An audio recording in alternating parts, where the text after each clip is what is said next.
बच्चों आज हम न्यूमेरिकल करेंगे chapter number 8 first year chemistry chapter number 8 के रेट के न्यूमेरिकल।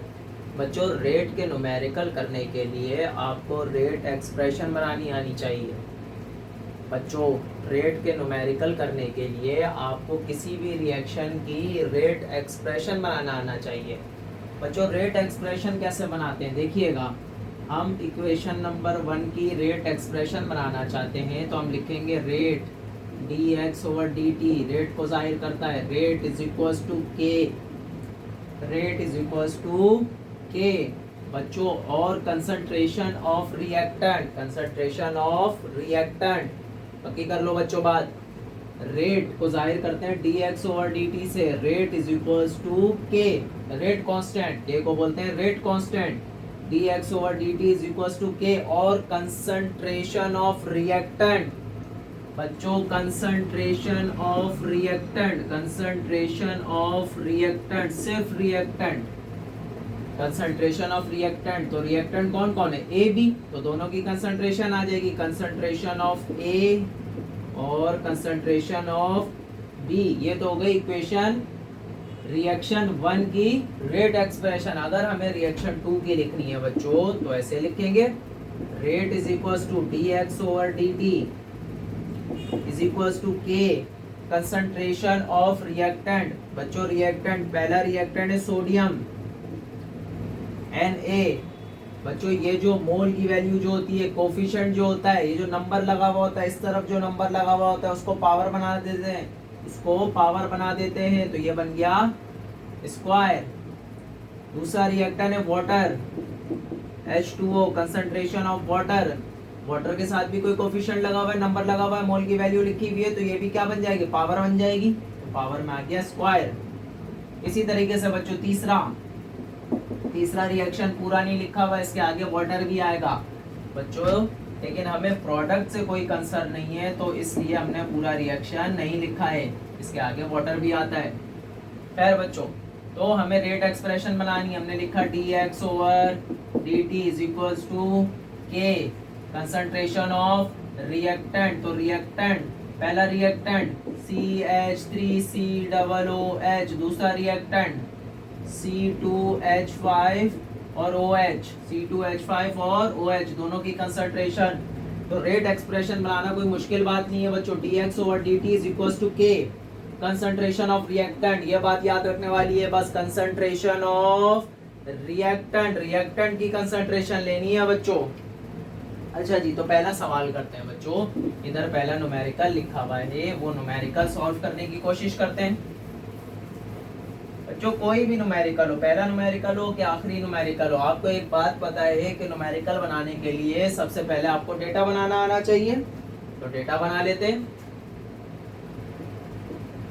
बच्चों। कौन कौन सी वैल्यू गिवन है, सबसे पहले आपको नजर आ रहा है कंसंट्रेशन ऑफ NO2। आपको कंसंट्रेशन दी हुई है NO2 की कंसंट्रेशन दी हुई है कितनी, 0.50 मोलर। तो आप लिख दोगे भाई कंसंट्रेशन ऑफ NO2 की कंसंट्रेशन दी हुई है 0.50 मोलर। रेट कांस्टेंट की वैल्यू दी हुई है बच्चों। रेट कांस्टेंट किसको बोलते हैं, रेट कांस्टेंट के को बोलते हैं, के से जाहिर करते हैं रेट कांस्टेंट को। 1.8 एक्सपोनेंशियल माइनस 8, रेट कांस्टेंट की वैल्यू दी हुई है 1.8 एक्सपोनेंशियल माइनस 8। यूनिट दी हुई है dm³ मोल इनवर्स और सेकंड इनवर्स, ये यूनिट दी हुई है बच्चों।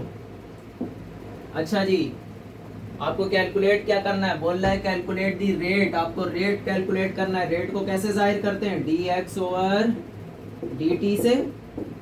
जिसको मालूम करना होता है उसके आगे आ जाता है क्वेश्चन मार्क। बच्चों ये तो हो गया डेटा।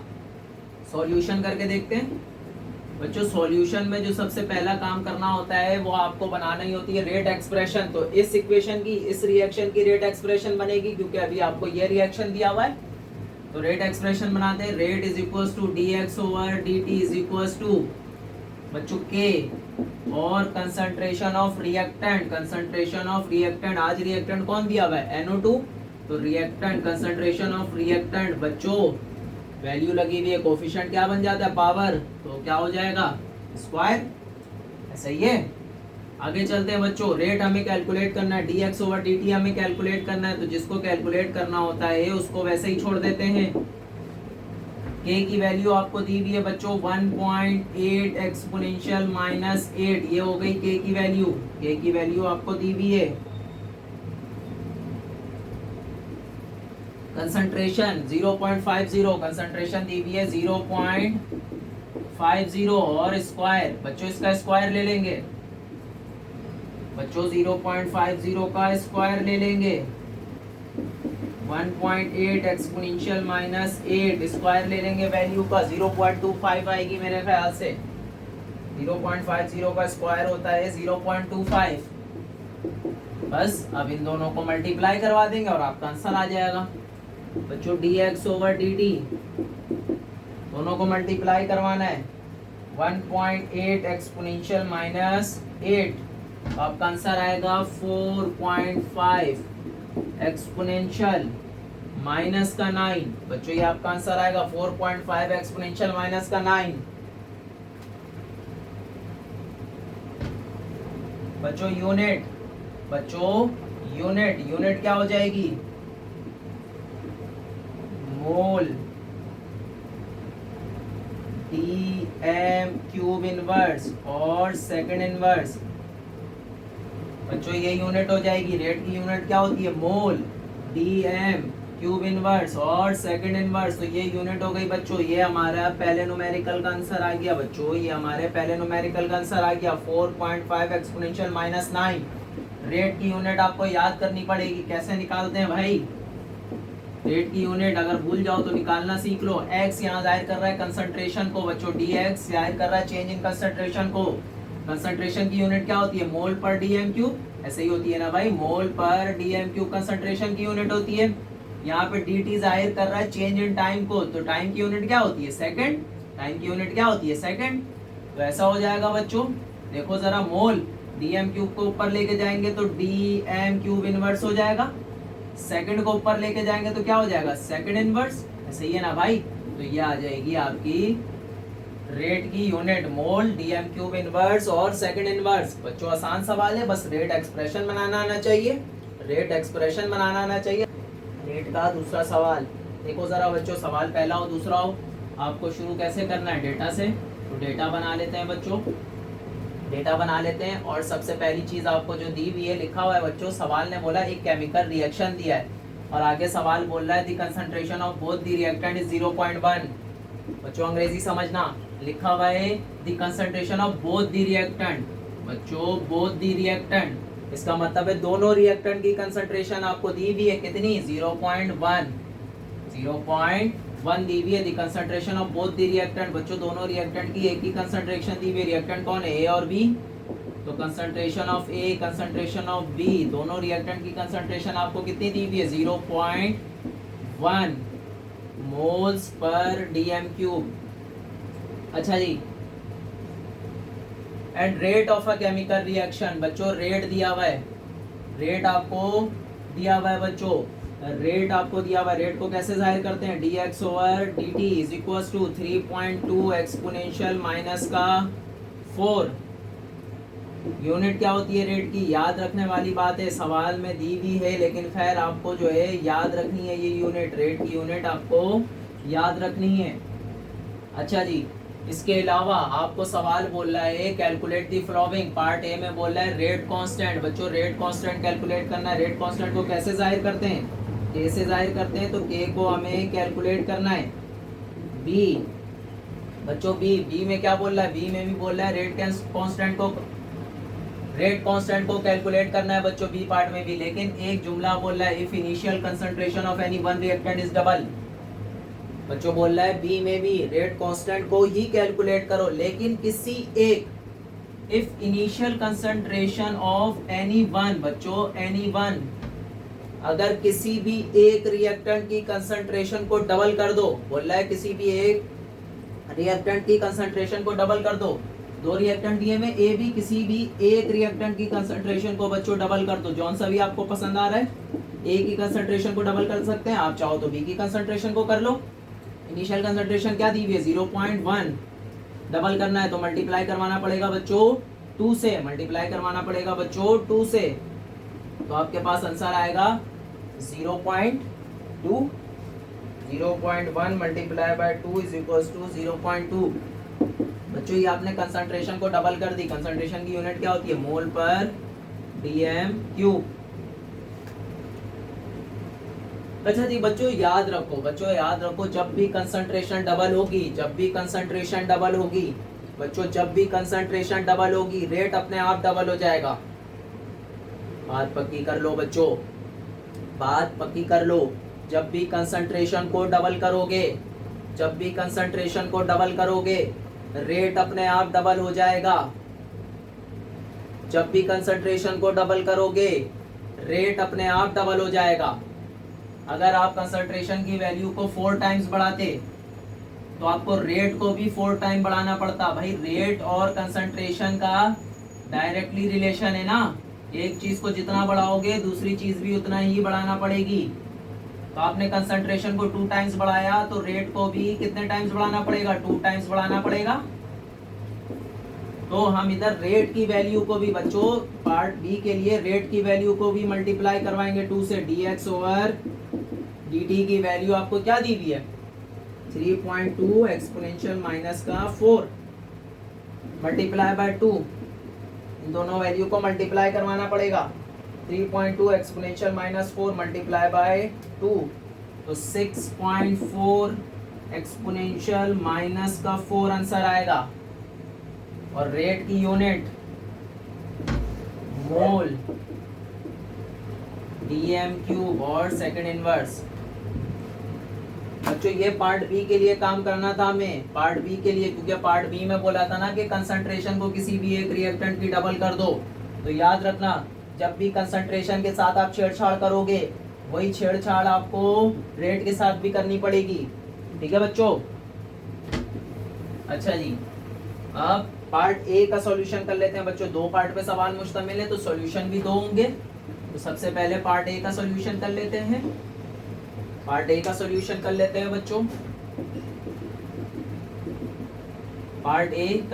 कर रहे हैं बच्चों। रेट एक्सप्रेशन बना लेते हैं। इस रिएक्शन की रेट एक्सप्रेशन बनानी है तो dx over dt is equal to k concentration of reactant 2 हैं तो 2 रिएक्टेंट आ जाएंगे। रेट की वैल्यू आपको दी हुई है बच्चों, पार्ट ए के लिए काम कर रहे हैं तो रेट की सिंपल वाली value 3.2 exponential minus 4 is equal to k calculate करना है। ए की कंसंट्रेशन पार्ट ए के लिए काम कर रहे हैं तो पार्ट ए के लिए दोनों की कंसंट्रेशन क्या है? 0.1 है। तो दोनों की कंसंट्रेशन 0.1 मल्टीप्लाई बाय 0.1, दोनों की कंसंट्रेशन आ गई। दोनों को जब मल्टीप्लाई करवाएंगे तो आंसर मेरे ख्याल से 0.02 आएगा। और 3.2 एक्सपोनेंशियल माइनस 4 ऐसे ही, इसको करके चेक कर लेते हैं। 0.1 मल्टीप्लाई बाय 0.1 सॉरी 0.01 आता है, 0.01। अच्छा बच्चों हमें k कैलकुलेट करना है तो ये 0.01 इधर मल्टीप्लाई का इज इक्वल टू किस तरफ आगे क्या हो जाएगा? डिवाइड 3.2 एक्सपोनेंशियल माइनस 4, ये इधर आ गया तो क्या हो जाएगा? Divide 0.01 is equal to k। दोनों को डिवाइड करवाओ, आपका आंसर आ जाएगा 3.2 एक्सपोनेंशियल माइनस का 4 डिवाइडेड बाय 2। 3.2 एक्सपोनेंशियल माइनस का 4 डिवाइडेड बाय 0.01 तो आपका आंसर आएगा, ये आपका आएगा रेट कांस्टेंट आपका निकल कर आएगा 0.032। बच्चों रेट कांस्टेंट की यूनिट निकालनी पड़ती है। रेट कांस्टेंट की यूनिट आपको हर न्यूमेरिकल में निकालनी पड़ती है। रेट कांस्टेंट की यूनिट हर न्यूमेरिकल में अलग निकल कर आती है तो आपको निकालना पड़ेगी। बच्चों निकालते हैं। रेट कांस्टेंट की यूनिट बच्चों निकलती है रेट एक्सप्रेशन से। तो हमने ये रेट एक्सप्रेशन लिखी है, इससे यूनिट निकलेगी सबसे पहले dx ओवर dt, यानी कि रेट की क्या यूनिट होती है? मोल पर dm cube divided by second is equal to k की यूनिट हमें कैलकुलेट करनी है कंसंट्रेशन ऑफ A। कंसंट्रेशन की यूनिट क्या होती है? मोल पर dm क्यूब। 2 रिएक्टेंट की कंसंट्रेशन है तो 2 बार मोल पर dm क्यूब। बच्चों देखो इस वाले मोल पर dm क्यूब से ये वाला मोल पर dm क्यूब कैंसिल आउट हो गया। क्या बचा 1 divided by second is equal to k और मोल पर dm क्यूब। बच्चों हमें के की यूनिट कैलकुलेट करनी है। अब इन चीजों को यहाँ से हटाना पड़ेगा। ये डीएम क्यूब इधर डिवाइड का इज इक्वल टू किस तरफ आके क्या हो जाएगा, मल्टीप्लाई का डीएम क्यूब। बच्चों ये मोल इधर मल्टीप्लाई का इज इक्वल टू के उस तरफ जाके क्या हो जाएगा, डिवाइड। तो मोल और सेकंड इज इक्वल टू के। बच्चों ये यूनिट निकल कर आ गई के की यूनिट निकालनी पड़ती है, तो के की यूनिट आपने निकाल ली। बच्चों क्या आई, बच्चों क्या आई, dm cube divided by mole multiply by second. तो ये आपका बच्चों पहले पार्ट का आंसर आ गया। ये आपके पहले पार्ट का आंसर आ गया बच्चों 0.032। दूसरे पार्ट के लिए काम करते हैं, पार्ट बी के लिए। बच्चों पार्ट बी के लिए काम कर रहे हैं, तो पार्ट बी के लिए काम कर रहे हैं तो लिख देते हैं भाई ये काम किसके लिए हो रहा है, पार्ट बी के लिए हो रहा है। तो बच्चों पार्ट बी रेट एक्सप्रेशन बनाते हैं। Rate expression dx over dt, rate expression बिल्कुल ऐसी बन जाएगी, एक ही रिएक्शन की बना रहे हैं बच्चों। dx ओवर dt की वैल्यू डबल हो गई थी। क्यों डबल हो गई थी, क्योंकि हमने कंसंट्रेशन को डबल किया था। कंसंट्रेशन जितने से मल्टीप्लाई हो गए उतने ही से आपको रेट को भी मल्टीप्लाई करवाना पड़ेगा। तो मल्टीप्लाई होने के बाद क्या आंसर आ रहा था, 6.4 एक्सपोनेंशियल -4। ये ऐसे ही आ गया बच्चों। और डबल करनी थी किसी एक रिएक्टेंट की कंसंट्रेशन, तो हमने ए की कंसंट्रेशन डबल करी थी, तो क्या हो गया था 0.2 कंसंट्रेशन हो गई थी। कंसंट्रेशन क्या हो गई थी 0.2। और बी की कंसंट्रेशन वही रही, क्योंकि हमें एक की डबल करनी थी। बी की कंसंट्रेशन आ जाएगी 0.1। दोनों को मल्टीप्लाई करवाना पड़ेगा, दोनों को मल्टीप्लाई करवा दो। 0.2 को मल्टीप्लाई करवा दो 0.1 से, तो आपका आंसर निकल कर आएगा 0.02। ये कैलकुलेट करना, ये इधर मल्टीप्लाई की वैल्यू इस साइड आके क्या हो जाएगी, डिवाइड।